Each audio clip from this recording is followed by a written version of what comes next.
Thanks for joining us today. This is Jared Jones. I'm here with my good friend Tim Tebow, who I found loitering around the local churches here in Las Vegas. Listen up, y'all. If you want to make sure that you know everything you need to know about your property rights, pay attention to this video.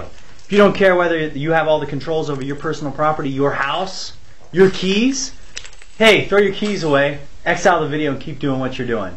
Sure, the dishes need to be washed. There's a whole lot more things that are more important than your housing rights. But listen up. Got a hugely important topic. San Bernardino, the city of San Bernardino, talked about recently contemplating some changes in how they can acquire personal property rights for what someone would consider noble purposes. So we're going to talk about that today. But listen up. You need to understand what all this means and how it will pertain to you.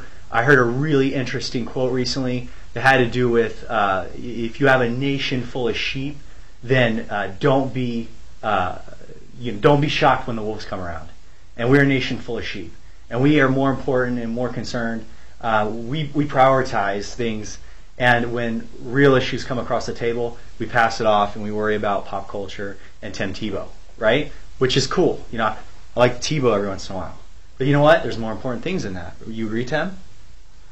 Tim, this is Tim, by the way. Tim was at a church recently in Las Vegas. He packed the place out. You may think that this is a comedy show, but it's not. Actually, this is serious. This is serious. This is real serious. But he is pretty funny. Yes, yes. But in all seriousness, my name is Jeff Wusinich with First California Mortgage. Wusinich. How do you say that? Wusinich. That's how you say it. Wusinich. Yeah, you say it. Wusinich. Wusinich. Yes. Is it che? It's with the che. Do you have an e? Is there a vowel at the end? No, it's silent. Silent. Is it Wusinich? Wusinich. What is that? Swedish? Serbian. Serbian. Interesting. That's scary. Interesting. Scary. That explains a lot. So, did you change your name, Tim, when you came to the Valley? Was there a reason that you had to? It's something that happened in Vegas, had to stay in Vegas, so you went to some complicated name like Jeff Wusinich? It's an alias, and you just killed it. It's an alias. Oh, shoot.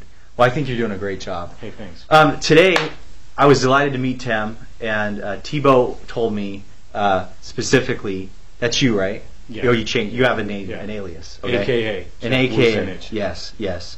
And it turns out that Tim became a lender in Vegas, and he knows a lot about finance.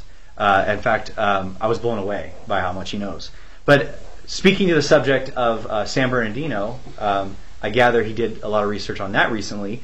And for all of you who don't know, the topic in California and San Bernardino City has to do with what's known as eminent domain.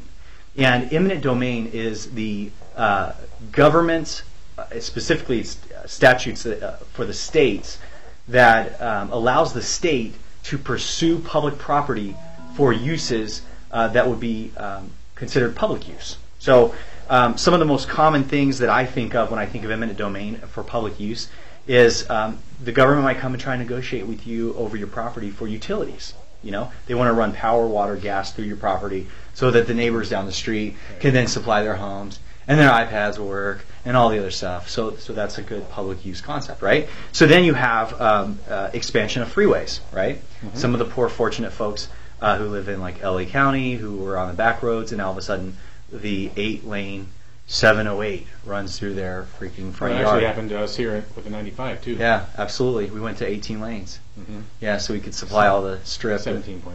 Yes. And I can get to the strip now in about 3 minutes flat.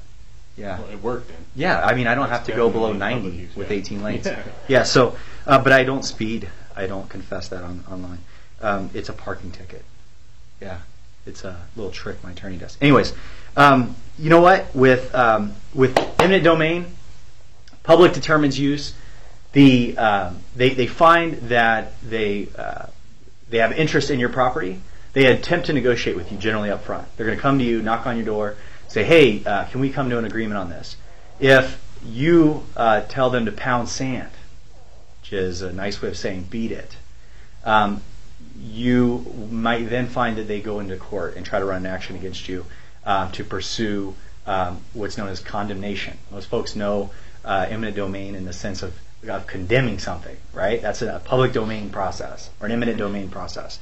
So we have this issue now in San Bernardino City, and it's being considered, and it's important that you pay attention because it's something that will catch fire. It's something that will be considered in other states. Tebow, if I'm not mistaken, they're considering it in other cities already. Yeah, the city of Chicago actually is examining it, and so it could, if it catches fire there and works, you may see this on a nationwide level. The way I understand it is we're not just talking about the public in San Bernardino or Chicago taking concern over personal property for the use of a freeway or utilities. Tell us about that. So what's going on is there's a company called Mortgage Resolution Partners out of San Francisco that has this proposal into the city of San Bernardino for the city to use its eminent domain powers to take mortgages from banks. And what they'll do is they will give the bank, their goal is to give the bank 75 to 80% of what the current value of the house is, current value of the property is, in exchange for this mortgage. So what that means is if you owe $200,000 and your house is worth $100,000, they're looking to give the bank $75,000 to $80,000 and take the mortgage, and then in turn refinance the mortgage holder. Mortgage Resolution Partners, of course, will get a fee. There will be fees to people paid, and then refinance the homeowner to 97.75% of their value, which is pretty much an FHA program through municipal funds. So that's kind of the broad spectrum of what's going on. They're pretty much going to take the mortgage away from the bank. Gotcha. And refinance it to bring it down to current value of the property. I'm interested in a couple aspects of this. First of all, in a typical eminent domain process, the bank comes to your house, knocks on the public source, the government comes and knocks on the door, so to speak, looks at the home, whether you comply with them or they go through the court process, they establish a fair value for the home. As Jeff just described, this is a process that will go 75 to 80% of value. Eminent domain generally goes in and actually establishes a full market value and then pays if you have a lien on your home. Like, for instance, if you owe the mortgage holder, the government negotiates with you, pays for the space they're taking or all of it, or however they negotiated your land. And then you pay your mortgage company, and then proceeds after the mortgage is paid go to you. So in this instance, what you're doing is you're having this mortgage solution provider trying to get with the city to come in and negotiate mortgages. Now, the mortgages they're negotiating, are these mortgages that are delinquent, far behind, or are these mortgages that are current? Currently, they're only going after current mortgages that are not in arrears. That's part of their plan, which, to your point, is part of what they're creating, part of the problem that you're talking about, public use and fair value and the things that eminent domain provides for, is part of what the argument is there, that by selecting certain mortgages and not giving it to the whole, you are not serving the public. You're only serving a select few. Gotcha. Well, it's interesting, like in this case, you have a mortgage that in the same, you just gave terms of, it's worth, say, $100,000, and the negotiation for eminent domain goes in at $75,000 to $80,000 on a $100,000 value, and this is a good paid mortgage is being paid current, and you have a home that was probably bought at $180,000 that the investor funded. Let's say the investor came in and said, "I'll give you $175,000 or $180,000 so you can have this house," and the guy's paying the mortgage, and then we're coming in at $75,000 and $80,000 to pay the investor back, and he's it looks like an eminent domain proceeding is almost like a forced process of possession. We could take this guy who invested in the mortgage, or gal or lady, whoever it is, and then kind of force a loss of $100,000. Is that kind of? That's exactly right. And it's the mortgages that they are targeting are private money mortgages, which is before the market dried up in 2007, 2008, 30% of our market was privately backed mortgage securities. Now it's less than 1%.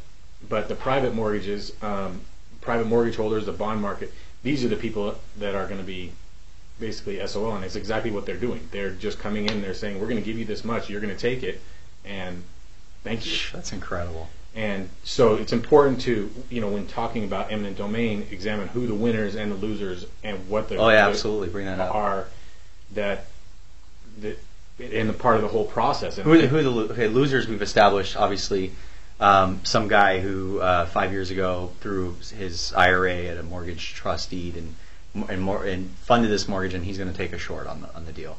A definite loser. Who else would you balance as winners and losers here? Well, I mean, obviously the homeowner is one of the winners. The argument, you have the definite winner, who's the homeowner, who's going to get because we right-size their house. Right. You have a definite loser, who is the end mortgage bond holder, and then you have the theoretical winners and losers. Winners here, obviously, the company who's going to be going through this process and helping the municipalities, mortgage resolution partners. They're going to be charging a flat fee of $4,500 per mortgage, and they're targeting, I think right now it's about 3,200 mortgages. So multiply that times 4,500, they're going to win. The municipalities are going to win because they're only giving 75 to 80%. They're going to refinance the client at 97.75%. So while I think that there might be noble efforts to make corrections here, even though this party that that we're trying to deal with this eminent domain issue is an unpopular party, the mortgage companies, I still feel like it's reaching just a little bit. What do you think? Well, your comment to say, are they getting basically a haircut? Yeah, are they taking a haircut? Just depends on what they're actually into the mortgage for. Because, for lack of a better term, the mortgage holder, the actual investor that owns the mortgage, may not own that $100,000 mortgage. They may not have $100,000 in it. They may have obtained that mortgage for $40,000 or $30,000 or $50,000, given the market that we're in and all the recent bank failures and the way that the mortgages have transferred down the line and their values. So does the mortgage holder really even take a haircut? We don't know. They may be getting compensated what they've paid plus. So keep in mind that not just because your note says you owe $100,000 doesn't mean that the person who you're paying paid $100,000 for your note. Right. Tebow, I feel like for me this lacks eminent domain argument when there's a challenge of market value and things of that nature. When there's a chance down the future of potential equity, the mortgages are being the target of these talks were mortgages that are current. And so then you have a person who has an investment on the table that they're backing the mortgage, that potentially the value could go up, and that's favorable to them. And so I feel like the eminent domain side of that gets challenged when the value is not there. I also think that the public, the issue that you're using eminent domain to take property for public use, this isn't taking property for public use. And they're trying to accommodate a discussion of seizure. To me, it's more of a seizing of property, in my opinion. And this is my opinion, but for me, that is crazy. I mean, I think the fact that this is in discussion in closed doors is mind-boggling. That we have representatives, when you consider property rights, I think the constitutionality of this would be challenged. Well, I definitely think there's challenges, and I don't think that all the details of the plan have been revealed, as these talks went into in secret, and the fact that we know about it is by accident, not on purpose. So there are definite challenges, and we can argue all day. It's all opinion. Right. Whether or not it's going to be public use is going to be, they're going to try to formulate some public benefit for doing this. I mean, other than just benefiting the select homeowners that they select. But what is that going to be? We don't know, because the powers that be have not revealed that to us yet, how they plan on attacking that. Now, you can attack a plan without knowing all of the plan's specifics all day long. Sure, absolutely. But I can't imagine that these people are actually behind closed doors not thinking about these issues. Right. Well, I mean, I'm saying using eminent domain as a vehicle to solve a problem. I mean, it's crazy. Eminent domain by philosophy is someone from the government negotiates with a homeowner.